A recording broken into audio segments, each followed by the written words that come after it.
오늘 아침 함께 나눌 하나님 말씀은 데살로니가 전서 5장 17절 말씀입니다. 제가 말씀을 읽겠습니다. 쉬지 말고 기도하라. 아멘. 세상에는 많은 종교가 있고 그것을 믿는 수많은 종교인들이 있습니다. 그리고 그 종교인들은 저마다 자기가 믿는 신에게 간절하게 기도합니다. 그러나 그 종교인들의 기도와 구원받은 성도의 기도는 성격이 다릅니다. 종교인들은 그들의 신을 사랑하지는 않습니다. 그들의 신을 사랑한다기보다 그들의 신이 자기에게 가져다 주는 복을 더 사랑합니다. 우리나라 고전에 등장하는 심청이가 임당수의 몸을 빠뜨린 이유도 용왕님을 사랑해서라기보다 용왕님이 자신과 자기 가족에게 가져다 주는 복을 위해서입니다. 이슬람교 극우 집단에 속한 많은 젊은 청년들이 자기 목숨을 버리며 자살 테러를 하죠.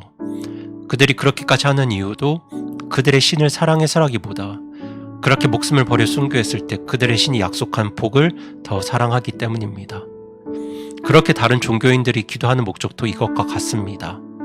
저들은 신을 사랑해서라기보다 신이 주는 복을 더 사랑하기 때문에 기도합니다. 하지만 구원받은 성도의 기도는 그 성격이 다릅니다. 물론 우리 아버지 하나님께서도 구원받은 자기의 자녀들의 삶을 여러 모양으로 축복하시고 인도하십니다.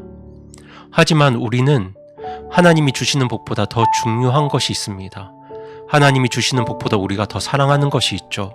그것은 바로 하나님 아버지와 예수 그리스도 그분 자체입니다. 우리는 하나님이 주시는 복보다 하나님을 더 사랑합니다.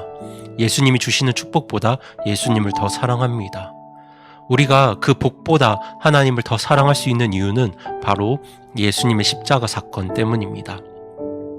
하나님께서는 자신의 독생자를 십자가에 내어주심으로 우리를 향한 자신의 사랑을 확증하셨습니다. 예수님께서는 십자가 사건을 통해서 우리를 얼마나 사랑하시는지를 보여주셨죠. 구원받은 성도는 그 십자가 사건에 나타난 하나님 아버지와 예수 그리스도의 사랑을 받아들인 사람들입니다. 그 십자가를 통해서 하나님은 우리를 당신의 자녀 삼아주셨고 그 십자가를 통해서 예수님은 우리를 자신의 신부 삼으셨습니다. 그래서 우리는 하나님이 주시는 복보다 하나님을 더 사랑할 수 있습니다. 그것이 우리의 기도가 다른 이유입니다. 세상의 종교인들은 신들이 자기에게 주는 복을 위해 기도하지만 우리가 기도하는 가장 중요한 이유는 바로 하나님을 사랑하기 때문입니다. 우리가 기도하는 이유는 하나님께서 우리 아버지 되시기 때문이고 우리가 기도하는 가장 중요한 이유는 예수님께서 우리의 신랑 되시기 때문입니다. 성도님들 잘 아시겠지만 저는 말수가 적은 편입니다. 최근에 제가 정말 궁금해서 어머니께 여쭤본 적이 있습니다. 원래 제가 말이 많았는데 어떤 상황 때문에 말수가 줄은 건지 어릴 때부터 말수가 없었는지 궁금해서 여쭤본 적이 있습니다. 그러자 어머니는 그냥 제가 어릴 때부터 말이 없었다고 합니다. 4살, 5살 호기심 많은 아이가 말이 없기가 어려운데 저는 참 말이 없었다고 합니다. 그래서 제가 말을 못하는 건 아닐까 걱정도 하셨지만 또 다른 한편으론 말이 별로 없으니까 좀 편하시기도 하셨답니다. 그렇게 저는 원래 말하는 걸 별로 좋아하지 않고 그게 제 성격인 것 같습니다.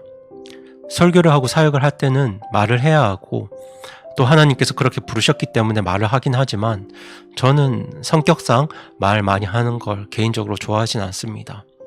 그렇게 말을 많이 하진 않지만 그래도 명절이면 어머니와 여동생 가족을 찾아갑니다. 그렇게 오랜만에 어머니를 뵙고 여동생을 만나면 제가 말을 많이 할까요?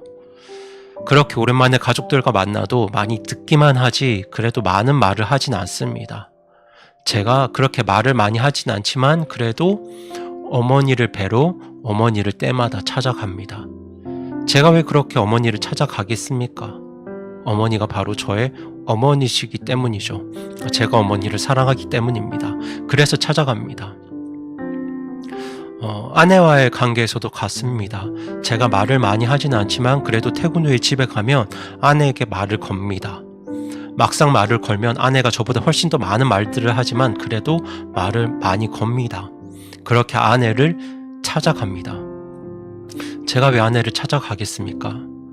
제가 사랑하는 아내이기 때문입니다.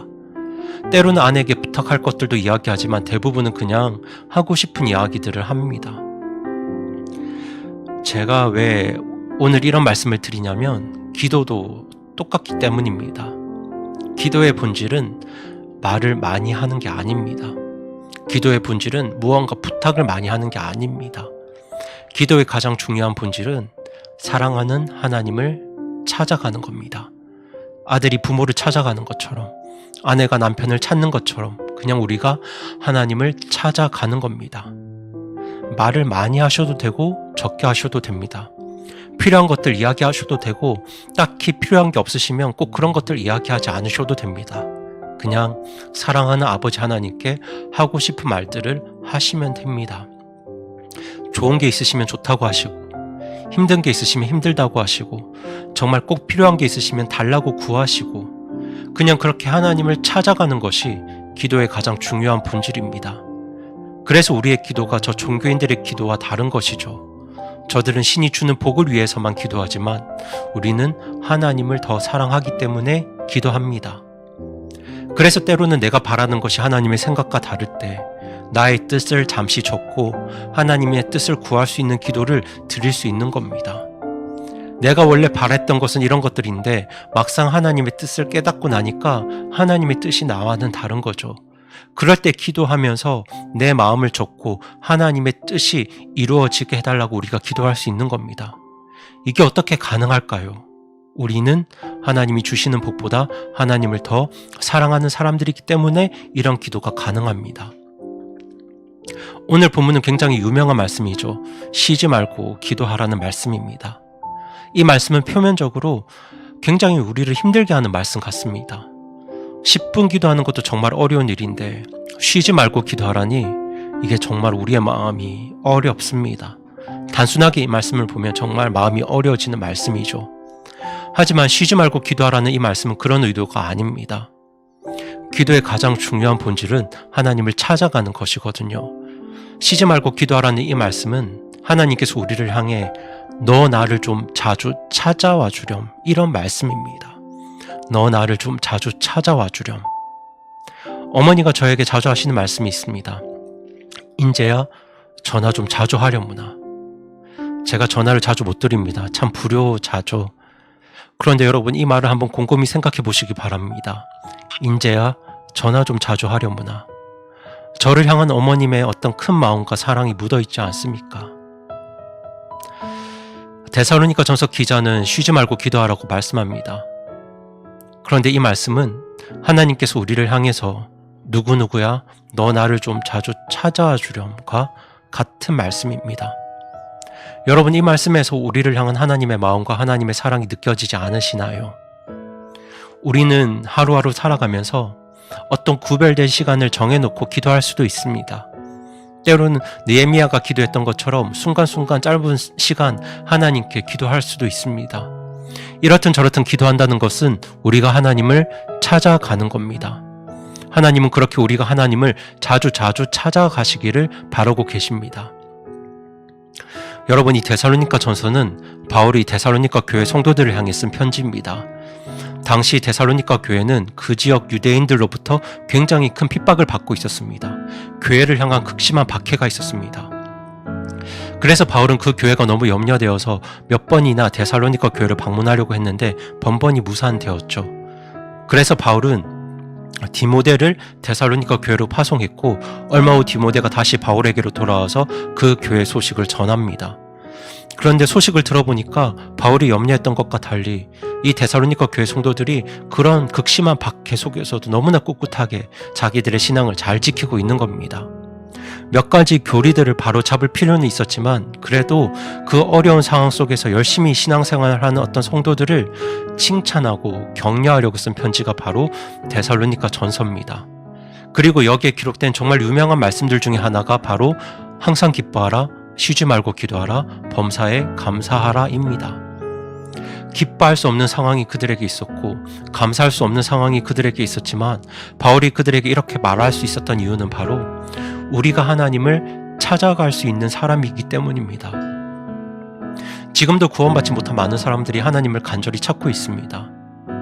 하나님이 자기의 이야기를 들어주길 원합니다. 하지만 그들은 하나님을 찾아갈 수 없습니다. 하나님께서는 예수님을 믿고 예수님을 받아들인 사람들의 기도 외에는 어떤 사람들의 기도도 듣지 않으십니다. 오로지 예수님을 받아들이는 기도만 들으시죠. 하지만 우리는 다릅니다. 우리는 하나님을 찾아갈 수 있습니다. 하나님은 우리가 무슨 이야기를 하든 다 들어주십니다. 사실 여러분, 사람이 무슨 이야기를 하든 다 들어주는 거 그거 정말 쉽지 않거든요. 하지만 하나님은 우리의 이야기를 다 들어주십니다. 왜냐하면 하나님께서 우리 아버지시고 우리의 이야기에는 우리의 마음이 담겨있기 때문입니다. 그리고 그렇게 우리가 하나님을 찾아가서 하나님께 기도할 때 하나님이 정말 아버지로서 우리의 기도를 들으시려고 하시기 때문입니다. 그래서 우리가 하나님께 기도하면, 하나님을 찾아가면 그 안에서 회복이 일어나고 하나님의 지혜를 발견하고 하나님이 주시는 능력을 경험하게 되는 겁니다. 우리가 하나님을 찾아가서 하나님을 만나게 될 때 정말 우리는 감사할 수 없는 상황에서도 감사하게 되고요. 우리가 하나님을 찾아가서 우리 사랑하는 하나님을 만날 때 기뻐할 수 없는 상황에서도 기뻐하게 됩니다. 그래서 바울이 이 말씀으로 그들에게 위로하고 권면하는 것이죠. 여러분, 우리가 지금 기뻐할 수 없는 상황이 있을 수도 있고 감사할 수 없는 상황이 있을 수도 있지만 그래도 우리가 쉬지 말고 기도해야 합니다. 자주자주 하나님을 찾으시기 바랍니다. 오늘 성경이 우리에게 그렇게 권면하고 있습니다. 자주자주 하나님을 찾아가라고 우리에게 권면합니다. 세상 사람들은 외로우면 친구 찾죠. 힘든 일 생기면 주위에 힘있고 돈 있는 자기 일을 도울 수 있는 사람들을 찾습니다. 하지만 우리가 가장 먼저 찾아야 할 분은 바로 우리 하나님이십니다. 우리가 자주 찾아야 할 분도 바로 하나님이십니다. 그리고 그렇게 우리가 하나님을 자주자주 찾을 때 하나님께서 우리 삶에 위로와 격려와 회복과 지혜와 능력을 주실 거라고 저는 확신합니다. 그렇게 하나님을 찾을 수 있는 복을 쉬지 않고 누리는 저와 여러분이 되기를 바라면서 오늘 말씀을 마칩니다.